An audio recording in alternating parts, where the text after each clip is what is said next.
Es el 9 de julio de 1982, Buckingham Palace. El corazón de la monarquía británica late en silencio en la oscuridad de la madrugada. Adentro, en sus aposentos privados, la reina Isabel II duerme o intenta dormir. Hace apenas 5 semanas que empezó la guerra de las Malvinas. La tensión es una soga al cuello de todo el país. Imaginen el silencio. Solo el tic-tac de algún reloj antiguo, el crujido lejano de una madera noble en el palacio.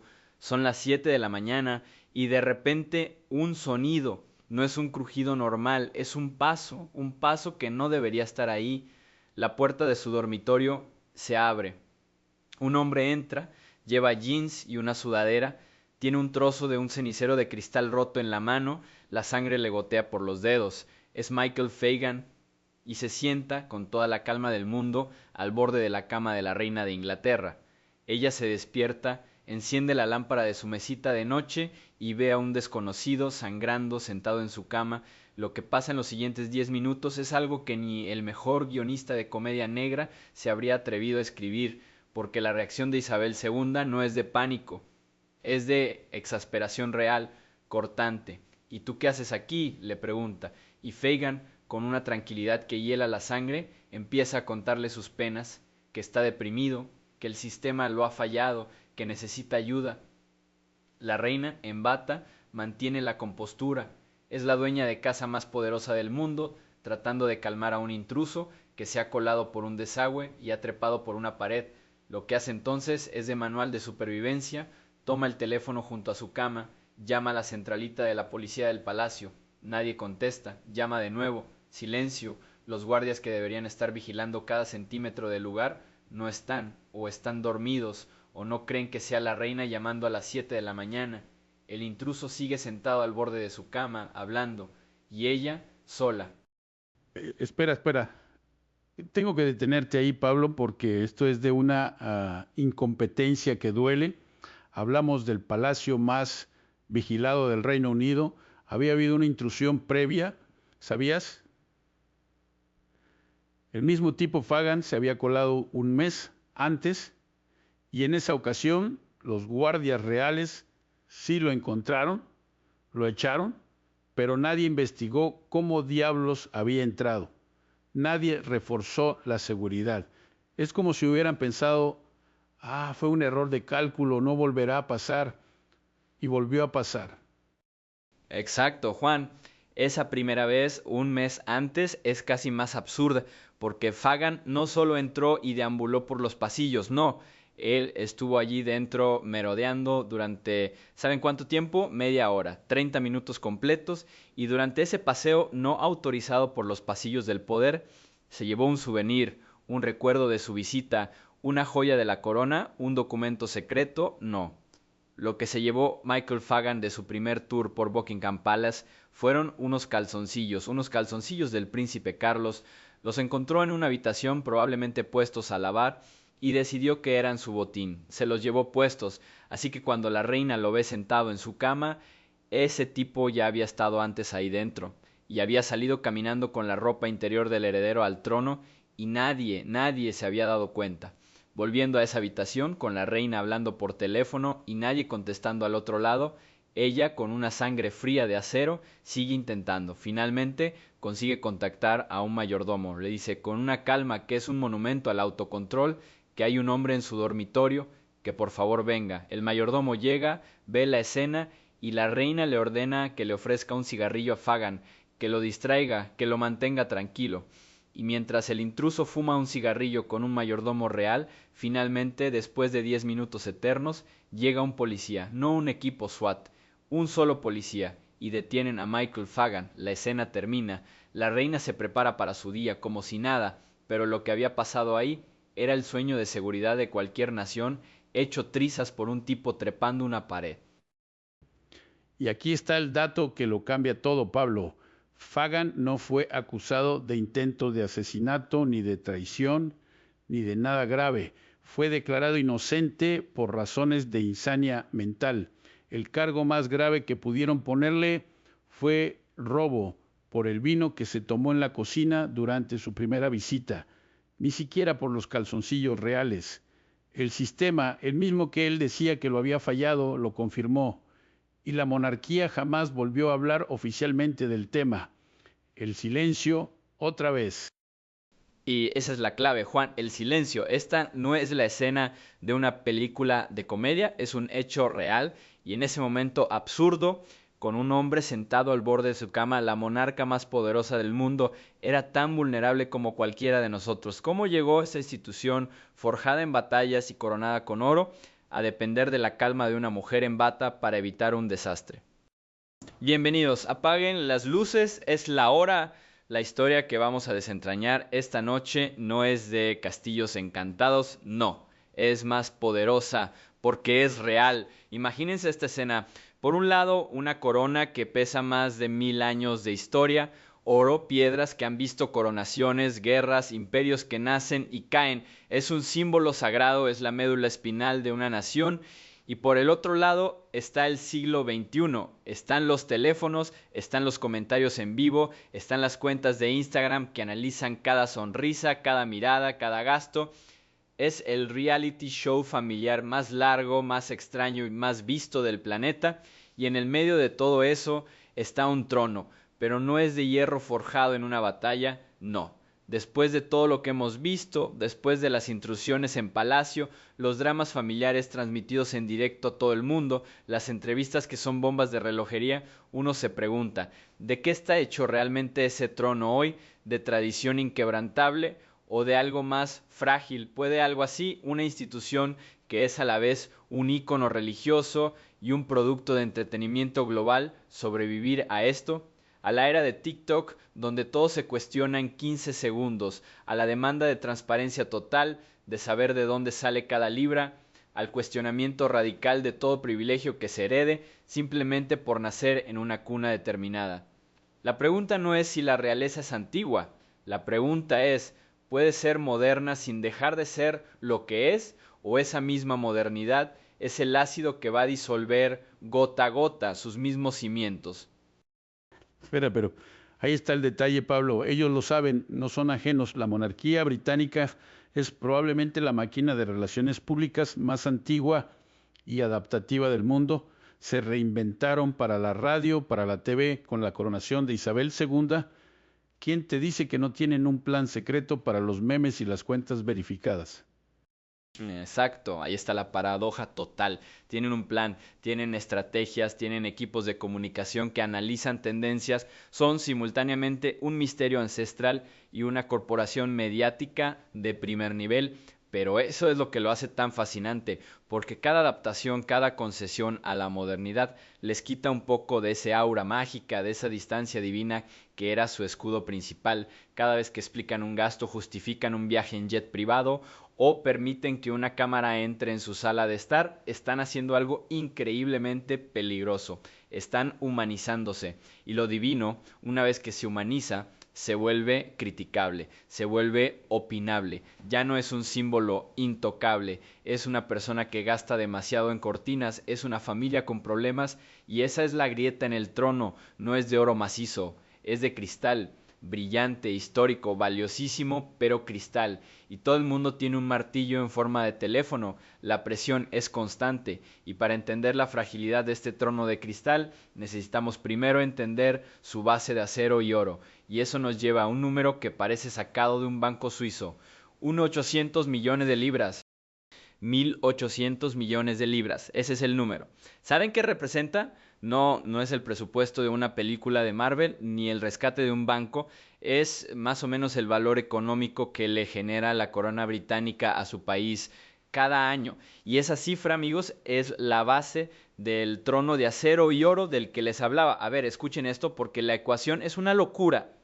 Por un lado, usted tiene el Estado, el gobierno, que le dice a la familia real, oigan, necesitamos que hagan su chamba, que inauguren hospitales, que reciban embajadores, que sean el escaparate del país, y para eso les da un presupuesto. El Sovereign Grant son como 86 millones de libras al año. Suena un chingo de dinero, ¿verdad? Claro que sí, pero aquí viene el primer giro. Esa plata no les llega de la nada. no sale de los impuestos de la gente común y corriente directamente, sale de una cosa que se llama el Crown Estate, y el Crown Estate no es lo mismo que la fortuna personal de los Windsor. No, no, no, eso es clave. La fortuna personal, el dinero que tienen en propiedades, en arte, en joyas, esos son 28,000 millones, patrimonio privado. Pero el Crown Estate, eso es otra bestia, son más de 15,000 millones de libras en activos. Tierras, edificios, el lecho marino alrededor de Gran Bretaña donde ponen los molinos eólicos, es un portafolio inmobiliario gigantesco que técnicamente le pertenece al monarca, pero que se administra de manera independiente y sus ganancias año con año se las entregan al gobierno, al tesoro público. Y luego el gobierno de esas mismas ganancias le devuelve un porcentaje a la familia real para que haga su trabajo. Es un ciclo, un intercambio simbólico y económico perfecto. Pero esperen, que la cosa se pone mejor, porque el Sovereign Grant es solo una parte, es el costo operativo, la ganancia neta, ahí es donde entra la marca Windsor, el turismo, los palacios, los souvenirs, las series de Netflix, el merchandising. Se calcula que la monarquía atrae, directa o indirectamente, más de 600 millones de libras anuales en turismo. Buckingham Palace, el cambio de guardia, las joyas de la corona son imanes de dólares, euros, yenes. Es la marca país más valiosa del mundo y es una marca que se hereda, así que hagamos el cálculo rápido. Costo para el Estado 86 millones, beneficio bruto estimado más de 1.800 millones, el retorno de inversión es obsceno. Es como si te compraras un Ferrari y el Ferrari te pagara la casa, la comida y además te generara intereses. Esa es la máquina. Pero aquí, justo aquí, es donde la cosa se pone filosófica, porque la monarquía entendió hace siglos que el dinero no era suficiente, que la plata podía comprar palacios, pero no lealtad, no podía comprar legitimidad. Y entonces inventaron otra moneda, una mucho más poderosa, la moneda del deber. Imagínense la escena, Londres, siglo XIX. La reina Victoria, sumida en una depresión brutal tras la muerte de su esposo, se esconde del mundo, no quiere aparecer en público. El pueblo empieza a murmurar, ¿para qué la queremos si ni siquiera hace su trabajo? Y de pronto alguien, un asesor brillante y desesperado, le hace ver la ecuación. Su Majestad, la corona no es un privilegio que se disfruta, es un deber que se cumple. Cada aparición, cada viaje, cada mano que estrecha es un depósito en el banco de la legitimidad, y ella lo entendió y salió, y se convirtió en el símbolo del imperio. Salto en el tiempo. Segunda Guerra Mundial, los nazis bombardean Londres noche tras noche. Le ofrecen a la familia real escapar a Canadá, a un lugar seguro, y la reina, la madre de Isabel II, dice la frase que quedó para la historia: las princesas no se irán sin mí. Yo no me iré sin el rey, y el rey no se irá jamás. Se quedaron, recorrieron las ruinas, se pararon entre el humo y el polvo, y en ese momento no eran ricos ociosos, eran uno más, eran el símbolo de la resistencia. Isabel II, con 18 años, se alista como mecánica en el ejército, aprieta tuercas, cambia llantas. Cada acto de servicio, por pequeño que sea, es un ladrillo más en el muro de la permanencia. La moneda del deber es la que convierte un gasto presupuestario en una inversión emocional, es lo que hace que la gente no vea a un hombre anciano en un carruaje de oro, sino a un rey que lleva 70 años levantándose a las 5 de la mañana para leer papeles del gobierno. La ecuación perfecta, una máquina de hacer dinero sostenida por una narrativa impecable de sacrificio. Espera, espera. Tienes que parar ahí porque ese dato del Crown Estate siempre se malinterpreta. La gente cree que el rey puede vender Hyde Park y comprarse un yate y no. Es clave lo que dijiste, se administra de forma independiente. El monarca no puede tocarlo. De hecho, el acuerdo moderno viene de 160, cuando el rey Jorge III estaba hasta el cuello de deudas y dijo, ¿saben qué? Tomen todas estas propiedades complicadas de administrar, llévenselas y a cambio ustedes páguenme un salario fijo y se encargan de mis deudas. Fue el primer outsourcing de la historia y el gobierno salió ganando un negocio. Exacto, fue un canjegemar. El rey se suma de Líbano por proceso administrativo y asegura su liquidez. El Estado se hace de un portafolio inmobiliario monumental que con los siglos no ha hecho más que crecer de valor. Es un pacto ancestral que sigue vigente. Y esa es la genialidad del sistema. Por fuera parece pura pompa y tradición, por dentro es un mecanismo financiero y de relaciones públicas de una precisión de relojería suiza. La marca Windsor es tan poderosa que sobrevive a escándalos, divorcios, entrevistas con Oprah, porque el producto final no es una persona, es el símbolo, es la historia viviente, es el deber hecho carne, y mientras ese balance entre el costo tangible y el beneficio intangible siga positivo, el trono permanece firme. Es una institución que ha logrado monetizar su propia mitología, ha convertido el cuento de hadas en un flujo de caja estable y predecible. Es el negocio familiar más longevo y exitoso del mundo. No mames, cuando lo pones así, suena a un gigante invencible, un castillo con las finanzas en orden y la moral por los cielos. Pero entonces, si la monarquía es tan buen negocio y un símbolo tan estable, ¿cómo es que ha estado al borde del colapso no una, sino varias veces? La respuesta está en una palabra que ningún rey quiere escuchar: abdicación. Así que dejamos a la monarquía en su punto más alto, ¿no? Un gigante invencible, finanzas sanas, imagen pulida, deber por delante de todo. Pero aquí, en el acto 2, es donde las cosas se tuercen, porque todo ese mármol perfecto tiene una falla, una grieta que aparece una y otra vez, y se llama la persona, el individuo, el corazón que late debajo de la corona, porque la institución es perfecta, pero la gente no. Imaginen la escena, es el 11 de diciembre de 1936, la radio es la nueva tecnología, la que une al imperio, y en un estudio un hombre que ya no es rey, Eduardo VIII, se dirige a sus súbditos. Su voz no es la de un monarca, es la de un hombre destrozado. He encontrado imposible, dice, llevar la pesada carga de la responsabilidad y desempeñar mis deberes como rey como desearía hacerlo, sin la ayuda y el apoyo de la mujer que amo. Esperen, paren todo, un rey abdicando, no por una guerra, no por una enfermedad, por amor, por Wallis Simpson, una estadounidense 2 veces divorciada. En ese momento el mundo entero contuvo la respiración, el gobierno británico, el parlamento, la iglesia, todos le dijeron: no puedes, el rey es la cabeza de la iglesia, el divorcio es inaceptable, ella no puede ser reina. Y él, mirando la corona más poderosa del mundo, mirando siglos de tradición, mirando su destino escrito en piedra, dijo no, y se fue por una mujer. Fue la primera vez, chicos, la primera vez que la vida privada de un rey irrumpió en la esfera pública de una manera tan brutal, tan íntima y tan moderna. Fue el primer escándalo mediático global. Los periódicos, las revistas, la radio, todos hablaban de eso. La humanidad del rey, sus deseos, su corazón, chocaron contra el muro de mármol del protocolo, y el muro ganó, pero quedó agrietado, porque le mostraron al mundo que debajo de la corona hay un hombre, y ese hombre a veces elige ser solo un hombre. Espera, pero me iba a hacer llamar. Pero aquí hay un detalle clave que siempre se pasa por alto. No fue solo por amor en el vacío. El gobierno, encabezado por Stanley Baldwin, básicamente le dio un ultimátum: o ella o el trono. Y había razones de estado de peso. La crisis constitucional que generaría tener a una reina con ese pasado, las implicaciones geopolíticas con una Europa al borde de la guerra, fue el primer gran enfrentamiento entre la monarquía como figura pública moderna y el establishment político. Fue un pulso y Eduardo perdió.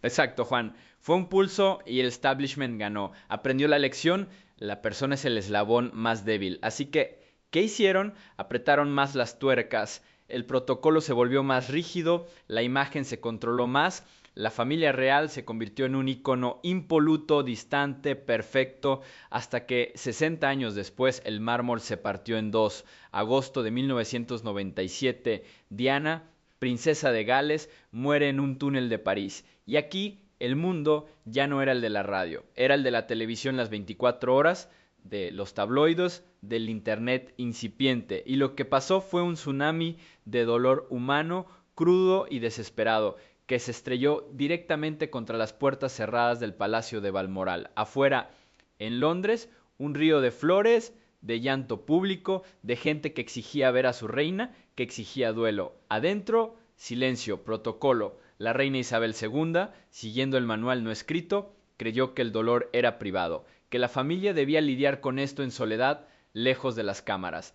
Pero el mundo ya no quería una monarquía de mármol, quería una monarquía de carne y hueso. La tensión fue palpable, eléctrica, se podía cortar con un cuchillo. Los titulares eran brutales. Muestren que les importa. ¿Dónde está nuestra reina? Fueron 5 días en los que la institución casi se despega por completo del sentir de la nación, hasta que, a regañadientes, la reina tuvo que aparecer en televisión. Habló de Diana, bajó la cabeza frente al ataúd, se dejó ver. Fue el momento en el que la monarquía, pateando y gritando, tuvo que humanizarse, porque el público, esa fuerza nueva y poderosa, se lo exigió. Les dijeron, o muestran el corazón o esto se termina, y mostraron un pedacito, lo justo para sobrevivir. No mames, es que ese contraste es de manual. En el 36, el establishment fuerza la salida del rey humano. En el 97, el pueblo fuerza la entrada de humanidad en la reina. Es como si la monarquía estuviera siempre en este péndulo, reprimir al individuo para proteger a la institución o soltar un poco a la institución para salvar al individuo o más bien para salvarse a sí misma. Fue una corrección de curso traumática, pero calculada. Aprendieron a llorar en público, aprendieron a sonreír a las cámaras de otra manera. Calculadísima. Después de Diana, todo cambió. Los príncipes William y Harry, caminando detrás del ataúd de su madre, se convirtió en la imagen del dolor que el palacio no había sabido mostrar. Y la lección quedó grabada a fuego. Hay que conectar, hay que mostrarse accesibles. Menos mármol, más sonrisas, menos carruajes de oro, más selfies. La monarquía del siglo XXI nació en ese momento de tensión extrema.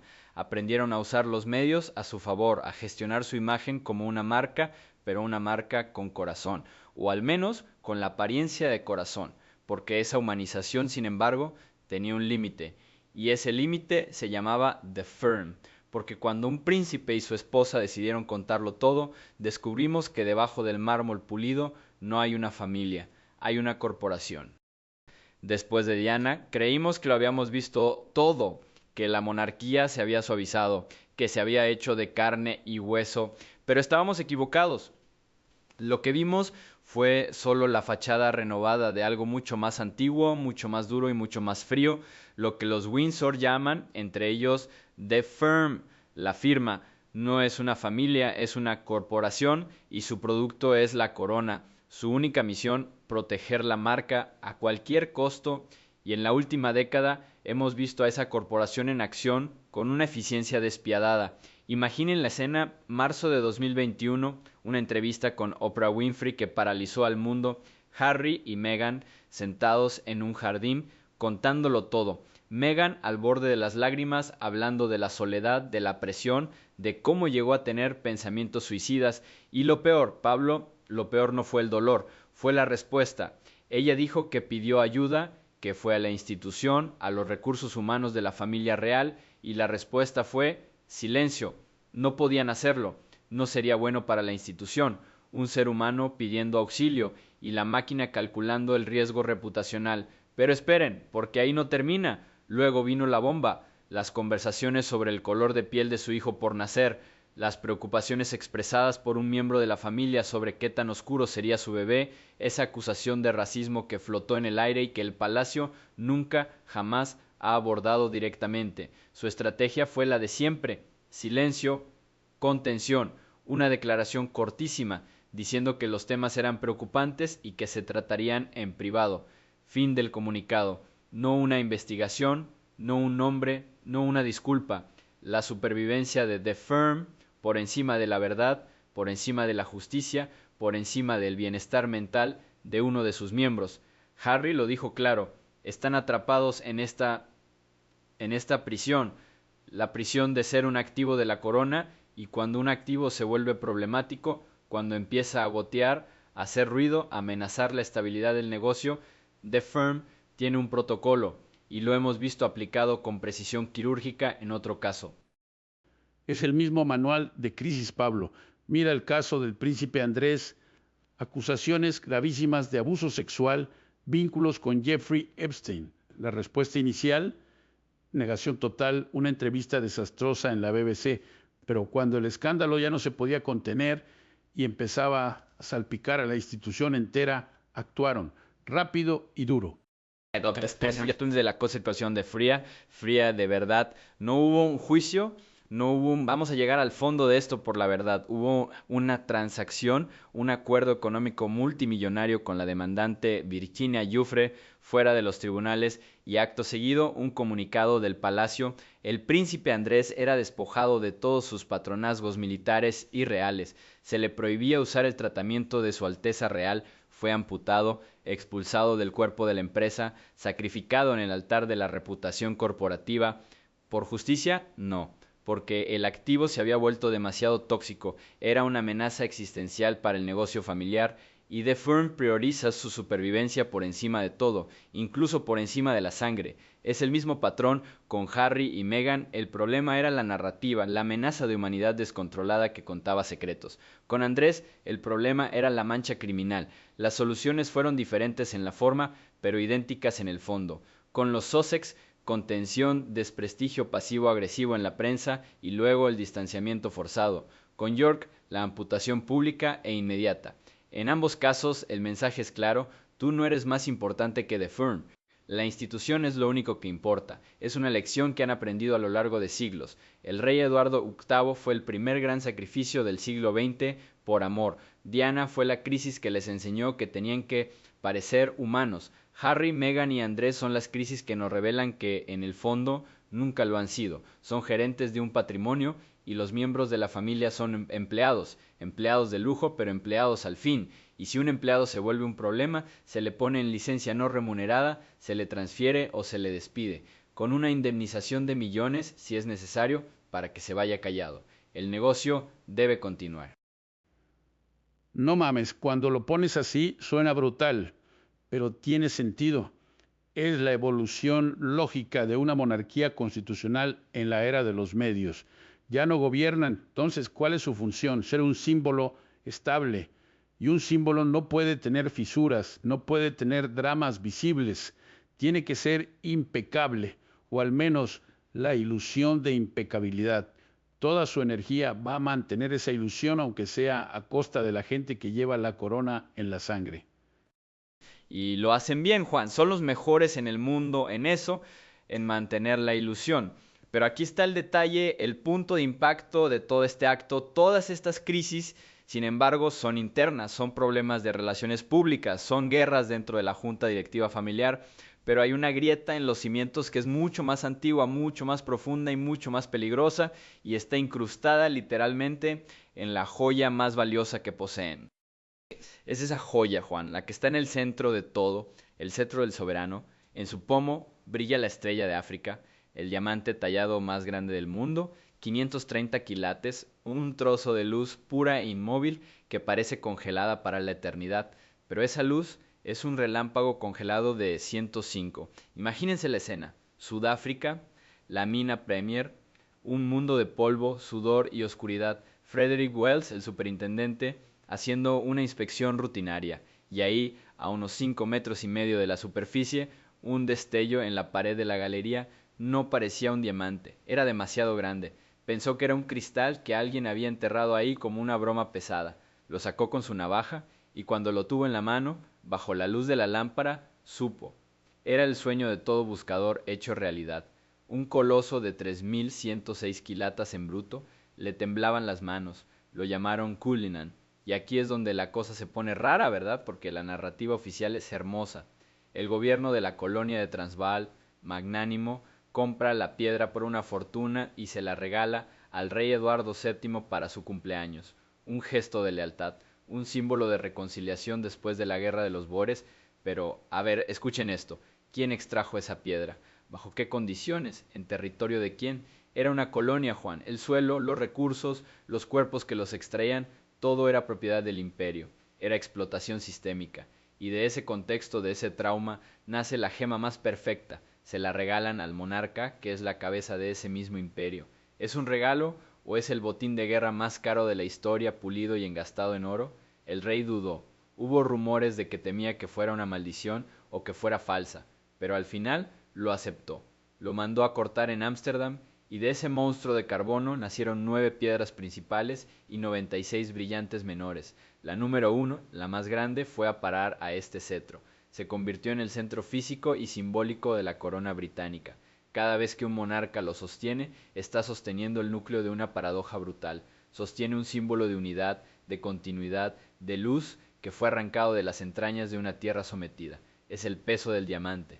No son 530 quilates, son siglos. Espera, eso no es historia antigua, es un reclamo vivo. En 2023, durante la primera visita de Estado de un monarca británico a Sudáfrica en décadas, el presidente Cyril Ramaphosa le pidió formalmente a Carlos III que considerara devolver la estrella de África. No fue un activista en una esquina, fue el jefe de Estado en una mesa pidiendo la devolución de un diamante, y no es el único. Hay peticiones de India por el Koh-i-Noor, de Grecia por los mármoles del Partenón. Es el museo del mundo, sí, pero un museo cuyas salas están llenas de cosas que nunca pidió prestadas. Exacto. Y ahí está la pregunta ética que no puedes pulir. ¿Puede una institución simbolizar unidad nacional e incluso Commonwealth mientras sostiene en sus manos el trofeo supremo de un imperio que explotó a millones? Cada vez que vemos ese cetro en una coronación, en el Estado de la Nación, estamos viendo esa pregunta sin respuesta, porque devolverlo sería un terremoto, reconocería que la procedencia no fue un regalo, fue una extracción colonial, pondría en jaque la legitimidad de miles de objetos en museos, pero no devolverlo es cargar con ese peso para siempre, es mirar hacia el futuro con una joya que mira fijamente al pasado más oscuro. La monarquía se ha modernizado, ha hecho gestos, ha hablado de reconciliación, pero ese diamante es mudo y elocuente, es la prueba material de que el esplendor tiene raíces en la tierra de otros, así que aquí estamos, con una institución que genera miles de millones pero carga con un pasado de billones en deuda moral. ¿Qué viene ahora? Entonces, ¿qué viene después? Después del peso de los siglos, después de las preguntas sin respuesta que brillan en el oro y las joyas, la monarquía lo sabe y tiene un plan. Escuchen, es el plan de Carlos III, el de William, una monarquía encogida, más eficiente, más austera, menos personajes principales y más actores de reparto, una familia real que ya no llena el palacio de Buckingham, sino que lo convierte en una atracción turística de lujo, es el futuro como gestión, como marca, una institución que se reduce para sobrevivir, que cambia la pompa por el servicio público medible y que espera que con el tiempo el brillo del diamante colonial se difumine en la luz plana de la utilidad. Es una apuesta. Apuestan a que el respeto vencerá a la fascinación, que la admiración por un trabajo bien hecho reemplazará a la reverencia ancestral, pero hay otro sonido en el aire, un zumbido de fondo que crece, son las encuestas y dicen algo brutal. Para la generación más joven de británicos, los que nacieron en este siglo, la monarquía no es una institución, es un anacronismo, es el programa de televisión que ponen tus padres y ahí está la otra visión del futuro. No una monarquía encogida, sino una república inevitable, lenta, gradual, pero matemática. Escuchen este sonido, es la voz de ese futuro.